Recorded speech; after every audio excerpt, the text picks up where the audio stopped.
সালামু আলাইকুম সম্মানিত ভিউয়ার্স। অত্যন্ত দুঃখজনক একটি বিষয় হচ্ছে, আজকে ভারতের কানপুরে বাংলাদেশ বনাম ভারতের সেকেন্ড টেস্ট ম্যাচ ছিল।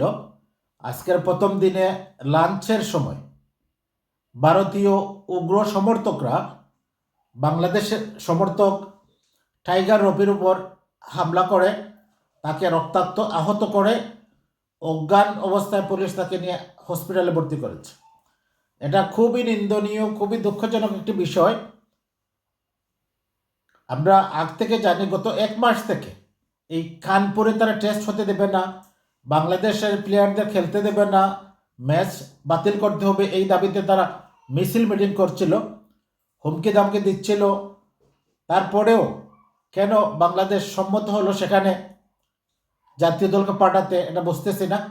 তারপরে তারা সকাল থেকে খেলা শুরুর পরপরই তারা টাইগার শোয়েব যখন সেখানে বাংলাদেশের লাল সবুজের পতাকা উঁচিয়ে ধরে প্লেয়ারদেরকে সাহস যোগাচ্ছিল, সমর্থন দিচ্ছিল, ঠিক তখন থেকেই ভারতীয় উগ্র সমর্থকরা টাইগার রবিকে অকথ্য ভাষায় গালিগালাজ করছিল।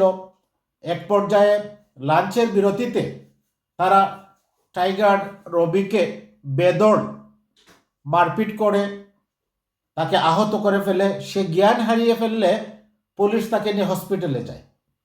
আমরা বুঝি না কেমন সমর্থক ভারতীয়, আবার কেমনই বা পুলিশই। যখন তাকে মারধর করছিল তখন তো তারা বাধা দিতে পারতো, যখন তাকে আক্রমণাত্মক হয়েছিল তখনও বাধা দিতে পারতো, কিন্তু তা না করে তারা দাঁড়িয়ে দাঁড়িয়ে দেখছে। যখন সে জ্ঞান হারিয়ে ফেলছে, মাটিতে লুটিয়ে ফেলছে, তখন তারা হসপিটালে নেওয়ার ব্যবস্থা করেছে।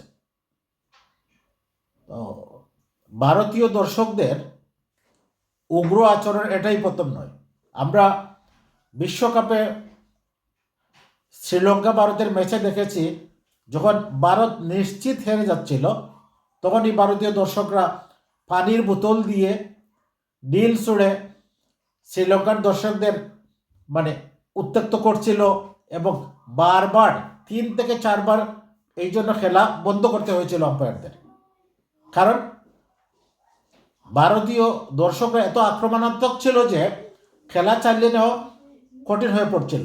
অন্যদিকে আমরা পাকিস্তানের বিভিন্ন খেলায়ও দেখেছি, পাকিস্তান যখন ভারতে খেলতে আসে তখনও ভারতীয় উগ্র সমর্থকরা এভাবে গালিগালাজ করে, পানির বোতল দিয়ে ঢিল ছুড়ে। আজকে এটা বাংলাদেশের সমর্থকদের ক্ষেত্রে ঘটল।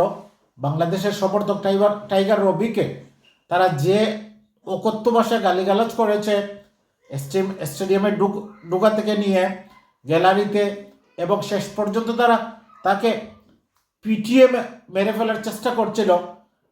সে যখন জ্ঞান হারিয়ে মাটিতে লুটিয়ে পড়ে তখন পুলিশ এসে তাকে হসপিটালে নিয়ে যায়।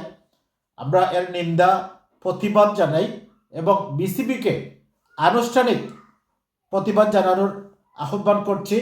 পাশাপাশি আইসিসিকে লিখিত অভিযোগ জানানো দরকার বলে মনে করছি।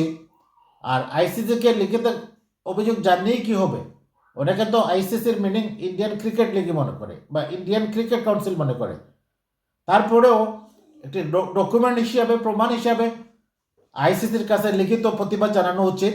এই অবস্থা হলে ভারতে আইসিসির সকল ম্যাচ নিষিদ্ধ করা হোক, তাদের শায়েস্তা করা হোক। সম্মানিত ভিউয়ার্স, এই ছিল সবার জন্য শুভকামনা।